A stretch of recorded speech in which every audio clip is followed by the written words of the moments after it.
फिरोज़ अजीज़ जुड़ रहे हैं, उनसे बातचीत होगी। फिरोज़ जी गुड आफ्टरनून।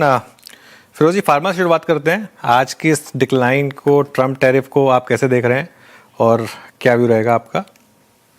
सर मेरा ये व्यू रहेगा कि ये जो फार्मा की जो अगर थोड़ी सी गिरावट है that those are all buying opportunities of course about 1.5% fall on the index level is not too much but long term तो मैं फार्मा पे बुलिश ही है sir from a valuation stand point.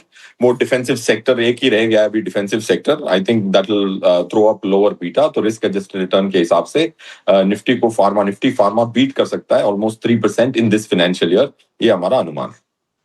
Okay, meanwhile Firoz ji 1 minute रोक रहा हूँ आपको। Eternal के नंबर्स आ रहे हैं और पहला नंबर काफ़ी ख़राब आया है। 92 करोड़ का प्रॉफिट है जबकि 407 करोड़ का एस्टिमेट था। अब इंडेक्स की कंपनी ध्यान रखिएगा। हालांकि इनकम नंबर अच्छा है, तो थोड़ा वेट कर दें, थोड़ा डिटेल आने देते हैं नंबर्स के, उसके बाद इस पर एक व्यू लेंगे। लेकिन क्विक कॉमर्स पर आपका क्या व्यू है फिरोज़ जी? सर क्विक कॉमर्स पे मेरा लॉन्ग टर्म व्यू तो नेगेटिव है क्योंकि काफी सारे जो स्टॉक्स थे जो इस आधार पे थे कि profitability can follow. I think उसमें काफी वो हाइपोथेसिस काफी चैलेंज हो चुका है। ऑफ कोर्स जो स्टॉक की हम बात कर रहे थे वो तो निफ्टी में है। ये जो वैल्यूएशंस हैं those don't seem to be sustainable. Of course अगर अगर आप 15वीं स्टॉक बन जाते हैं निफ्टी में तो काफी पैसिव की ओनरशिप आती है। और फिर बैकवर्ड एनालिस्ट फिर जस्टिफाई करता है कि इस कारण से वैल्यूएशन होगी।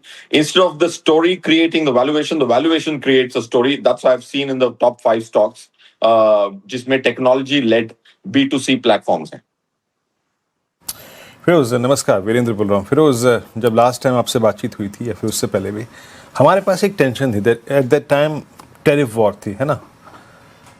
फिर वॉर शुरू हुई। अब टैरिफ वॉर भी है, वॉर भी शुरू है एट क्रूड 98.5। अब मेरा एक सही मायने में इस वक्त पोर्टफोलियो कैसा सुसज्जित होना चाहिए जिसमें मैं थोड़ा सा, अगर आप देखें इस क्रूड के रिस्क को भी अगर आप देखें मिनिमाइज कर सकूं। फार्मा भी अगर आप देखें अब आपका कुछ ना कुछ दिक्कत में है ही, और आईटी हमारा पहले से दिक्कत में था, बीच में टेक्निकल एडवांटेज मिला था जब एआई रैली कोलैप्स हो रही थी। अभी आप इस वक्त रिस्क को रिड्यूस कैसे कर रहे हैं और कहाँ कहाँ पर अपने आप को प्लेस्ड रखना चाहिए जहाँ पे आपको थोड़ा सा डाउनसाइड रिस्क कम हो और एक एटलीस्ट अगर आप देखें रेजिलियंस फैक्टर जो है वो परसिस्ट कर रहा हो? वीरेंद्र सर मेरा ये मानना है कि अगर आपको पोर्टफोलियो आज की डेट में अगर डी नोवो कंस्ट्रक्ट करना हो तो आपको जो लार्जेस्ट हैवी वेट्स हैं इंडेक्स के निफ्टी के जो 29% बैंकिंग है, private banks look very interesting to my mind क्योंकि उनकी जो करंट वैल्यूएशंस हैं वो बहुत अट्रैक्टिव लगते हैं। जाहिर सी बात है इस रिजल्ट के बाद काफी तवज्जो निम पे दी गई थी एनालिस्ट के द्वारा। But I think quality of NIM is very important. Corporate lending ज्यादा हुई है तो उधर स्प्रेड कम होती है, बट एनपीएस ऑलमोस्ट लोज पे हैं, हिस्टोरिकल लोज पे हैं। सो प्राइवेट सेक्टर बैंक्स एक बहुत इंटरेस्टिंग सेक्टर लगता है। आईटी पे न्यूट्रल है हम। बट रहा सवाल पैसे कहाँ बनेंगे, जहां पैसा आता है वहीं पैसे बनते हैं। अब पैसा आ कहाँ रहा है? पैसा आ रहा है डोमेस्टिक से। लास्ट ईयर 3,89,000 करोड़ की एसआईपी के माध्यम से टोटल नेट फ्लो आया है, एसआईपी के माध्यम से म्यूचुअल फंड में। जून का जैसे आपने आंकड़ा देखा होगा 28,700 करोड़ और उसमें 32,000 करोड़ एसआईपी से आया। तो ब्रॉडर मार्केट अच्छा करेंगी क्योंकि ब्रॉडर मार्केट में सेलेक्टिव स्टॉक्स जिधर एमएफ्स अपना पोजीशन ऐड कर रहे हैं वहां बायंसी बहुत है। गिरावट के दिन में आप देख रहे हैं कि जो स्टॉक्स में एमएफ ने एक्सपोजर लास्ट मंथ बढ़ाया था, जैसे हमने लिस्ट किया टॉप 10 टॉप 20 स्टॉक्स जिसमें एमएफ ने लास्ट मंथ बढ़ाया था, उनमें गिरावट नहीं आती in spite of some kind of shocks which come from a global political uncertainty. क्योंकि जाहिर सी बात है अगर पॉलिटिकल अनसर्टेनिटी होती है बट एमएफ वाला खड़ा हो उस स्टॉक को खरीदने के लिए तो रिटेल बेचता है पैनिक करके, तो वो एमएफ डोमेस्टिक कंसोलिडेट करता है। सो अगर आपको आज पोर्टफोलियो कंस्ट्रक्ट करना है तो आपको 2-3 सेक्टर्स में एक्सपोजर ज्यादा लेना पड़ेगा। और जाहिर सी बात है जब आप डायरेक्ट इक्विटी पोर्टफोलियो क्रिएट करते हो ऑटोमेटिकली आपकी वेटेजेस निफ्टी से कम होती है बैंकिंग पे। निफ्टी बैंक 29% है, फाइनेंशियल सर्विसेज 37% है। अगर कोई डायरेक्ट इक्विटी पोर्टफोलियो में देखता हूं 2708 डायरेक्ट इक्विटी पोर्टफोलियो हमने एनालाइज किए, most of them were active weight was negative on banking. So उसको एक्टिव वेट को पॉजिटिव रखने की कोशिश करें और उन स्टॉक्स को अपने पोर्टफोलियो में ऐड करें। आज के एआई के जमाने में बहुत आराम से कंसोलिडेटेड इंफॉर्मेशन मिल जाती है। टॉप 20 स्टॉक्स कौन से एमएफ ने ऐड किए लास्ट क्वार्टर, दो should be far more resilient. And downside standard deviation उन स्टॉक्स की कम देखने को मिली। अच्छा, फिर एक और चीज़, अगर आप मेरे ख्याल से अगर मिड 25 से देखें अब तक, तो जो लोग थोड़ा सा मल्टी एसेट रहे हैं वो टाइम टू टाइम अपने आप को हेज करते हुए चले हैं। आपको याद होगा जनवरी में वो गोल्ड का और सिल्वर का एक वाइल्ड स्विंग था।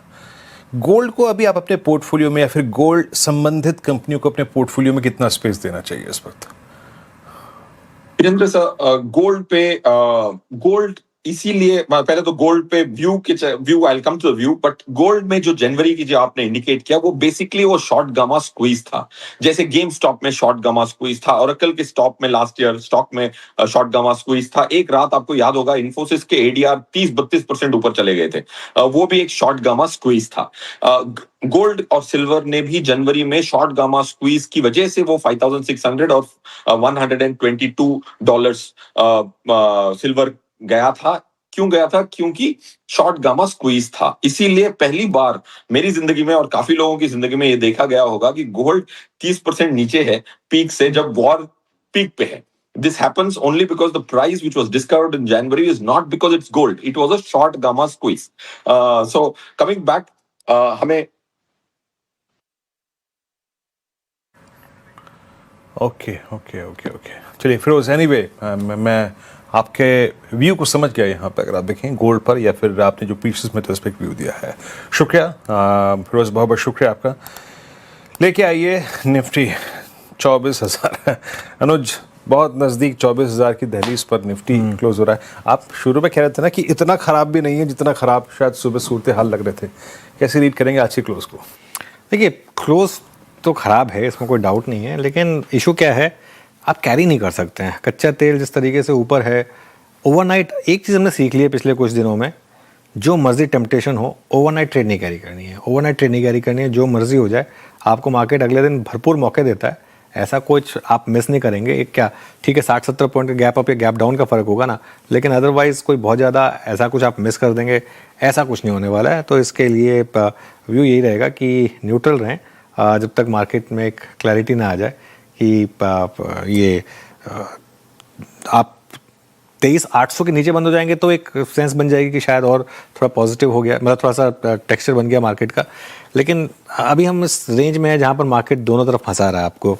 मीनवाइल इटर्नल काफ़ी इंटरेस्टिंग है। प्राइमा फेसी नंबर्स खराब थे इटर्नल के, लेकिन जो गिरावट आई उसमें अब रिकवरी आ रही है। देखिए, एकदम से कोलैप्स हुआ स्टॉक, अब थोड़ी रिकवरी आ रही है। नंबर्स मिस हैं, लेकिन अब मैनेजमेंट की कमेंट्री पर नज़र रहेगी और उसमें देखते हैं क्या निकल कर आएगा। लेकिन अभी के लिए ये एक और स्टॉक है जो आज अपने आपके रेडार पर रहेगा। चलिए